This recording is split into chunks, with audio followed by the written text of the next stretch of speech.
Hello guys, let's wake up and learn में आपका स्वागत है। मैं हूं प्रखर कुशवाहा। आज आपको लेके चलूँगा हमारे third chapter fiber to fabric के सेकंड पार्ट पे। हमारा सेकंड पार्ट है जिसमें आपका टॉपिक है spinning cotton yarn. Spinning cotton yarn आपको बता दें स्पिनिंग का मतलब क्या होता है। तो गाइस स्पिनिंग का मतलब होता है हमारा the process of making yarn from fibres, यानी कि ऐसी प्रोसेस, ऐसी प्रक्रिया जिसके द्वारा यार्न बनाया जाता है फाइबर्स के थ्रू। तो आपको बता दे, आप लिख लीजिए द प्रोसेस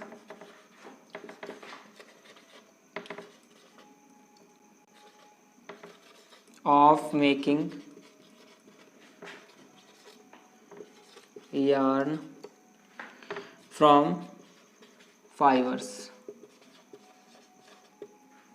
ऐसी प्रक्रिया, ऐसी प्रोसेस जिसके थ्रू यार्न बनाया जाता है फाइबर्स के द्वारा, फाइबर्स की हेल्प से, उसे हम क्या कहते हैं, इज कॉल्ड स्पिनिंग। उसको स्पिनिंग कहा जाता है।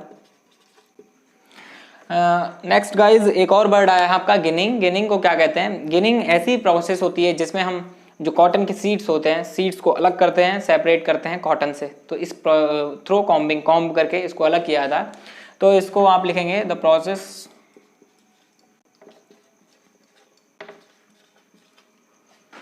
of separation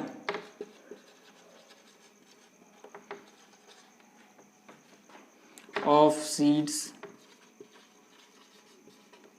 from cotton by combing is called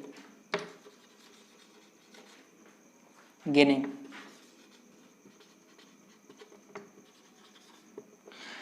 So guys, this is the process which is usually used to separate the seeds of cotton from the cotton by combing is called spinning.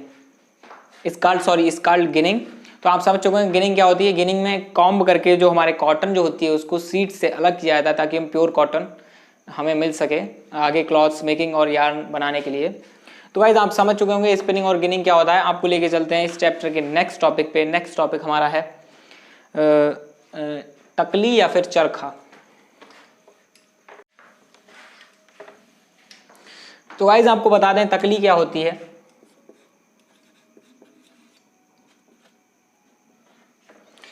तकली एक ऐसा device होता है, device कह लीजिए, या फिर एक सिंपल सी हमारी लकड़ी की बनी हुई ऐसी चीज होती है जिससे हम क्या करते हैं, कॉटन को बिनने में या यार्न बनाने में, धागा बनाने में हेल्प हमारी करता है वो।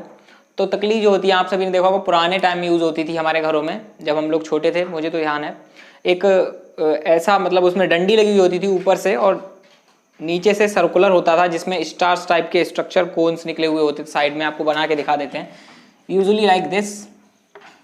ये हल्का सा गोल होगा यहाँ पे और ये इस तरह से बना हुआ होता था कुछ इसका शेप। इसमें 5 या 4 हुआ करते थे। तो आइए गाइज बात कर लेते हैं आपके नेक्स्ट टॉपिक के बारे में। गाइज नेक्स्ट टॉपिक है आपका यार्न टू फैब्रिक, यानी कि यार्न से फैब्रिक किस तरह से बनाया जाता है। तो गाइज यार्न से फैब्रिक को बनाने की 2 प्रोसेसेस हैं हमारी, मेनली 2 प्रोसेस हैं। एक है वेविंग, एक है निटिंग। तो गाइज आइए देख लेते हैं वेविंग का मतलब क्या होता है। Weaving process of arranging 2 sets of yarns together to make a fabric. Weaving ऐसी प्रोसेस है जिसमें 2 यार्न्स को एक साथ अरेंज किया जाता है जिससे फैब्रिक बनाया जाता है, यानी कि 2 यार्न्स को अरेंज करके फैब्रिक बनाया जाता है। तो अब आते हैं निटिंग पे। Knitting single yarn used to make a fabric by pulling out continuously till it gets unravelled या सुलझ जाता है, यानी कि सिंगल यार्न। निटिंग हमारी क्या है? निटिंग है जब किसी सिंगल यार्न को यूज करके, यानी कि सिंगल यार्न को हम यूज करेंगे और उसको इस तरह से पुल्ड आउट करते हैं। आपने देखा होगा जब महिलाएं ऊन का स्वेटर वगैरह बनाती हैं तो उसमें 2 सलाई लेती हैं और सलाई से उसको फंदे डाल के निकालती रहती हैं, और जब तक वो पूरी तरह से हमारा सुलझ नहीं जाती है, जो हमारी ऊन होती है, उसको नॉट्स में बुनती हैं। तो जब तक ये वो एकदम स्ट्रक्चर में नहीं आ जाता है, प्लेन स्ट्रक्चर में, या फिर शेप नहीं ले लेता है किसी स्वेटर का या फिर जो भी बना रही है उसका, तब तक वो उसको लगातार पुलिंग आउट करते रहते हैं। तो ये प्रोसेस कंटिन्यूसली चलती है एक ही यार्न से, यानी कि एक ही कलर की ऊन लेंगी या फिर एक ही बड़ा टुकड़ा लेंगी, अगर मल्टी कलर का बना तो मल्टी कलर का, लेकिन उलझाना तो पड़ेगा उसको। तो इसलिए a single yarn used to make a fabric by pulling out continuously till it gets unlevelled, जब तक वह सुलझ नहीं जाता है। तो गाइस आप समझ चुके होंगे ये दो टॉपिक हमारे मेन, वेविंग और नेटिंग। तो अब चलते हैं आपके हिस्ट्री पे, लास्ट टॉपिक हमारे। अब चलते हैं आपके नेक्स्ट टॉपिक की तरफ। नेक्स्ट टॉपिक है हिस्ट्री ऑफ क्लॉथिंग मटेरियल, यानी कि जो क्लॉथिंग, जो हम कपड़े वगैरह पहनते हैं, इसकी हिस्ट्री क्या है, ये इससे कपड़े जिससे बनते हैं इस मटेरियल से, इसकी हिस्ट्री क्या है।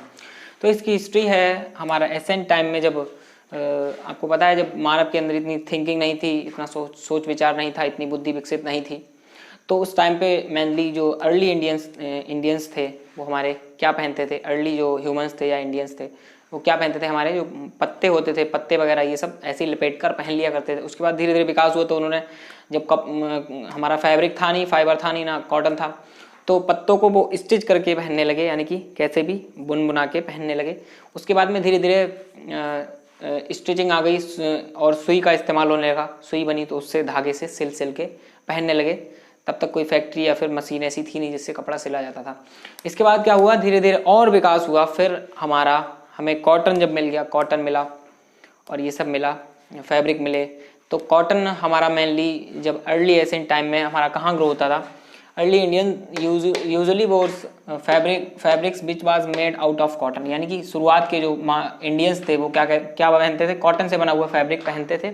This cotton was grows near the river of Ganga, ये जो कॉटन पाया जाता था वो गंगा नदी के किनारे हमारा मिलता था, पाया जाता था। और क्या है, और है फ्लैक्स। फ्लैक्स एक प्लांट होता है, फ्लैक्स फाइबर है, फ्लैक्स एक प्लांट होता है जिससे हमें फ्लैक्स नाम का फाइबर मिलता था उस टाइम पे। ये जब इतिहास की बात है, जब इजिप्ट में ये प्लांट पाया जाता था जिससे ये लोग फाइबर, फ्लैक्स फाइबर इन्हें मिलता था और उससे कपड़े बनाकर पहनते थे, या फिर सिल्क जैसे भी पहनते थे। तो ये फ्लैक्स प्लांट मेनली ग्रो कहाँ करता था, नील नदी के किनारे ग्रो करता था इजिप्ट में। तो plant is ancient Egypt, cultivated near the river of Nile, यानी कि नील नदी के किनारे इसको कल्टिवेट किया जाता था। इसके बाद हमारी हिस्ट्री खत्म होती है, हमारा ये टॉपिक खत्म होता है। आप समझ चुके होंगे ये चैप्टर। गाइज आपको हमारी वीडियो अगर पसंद आई है तो इसको लाइक, कमेंट, शेयर करना ना भूलें और सपोर्ट करें। Thank you.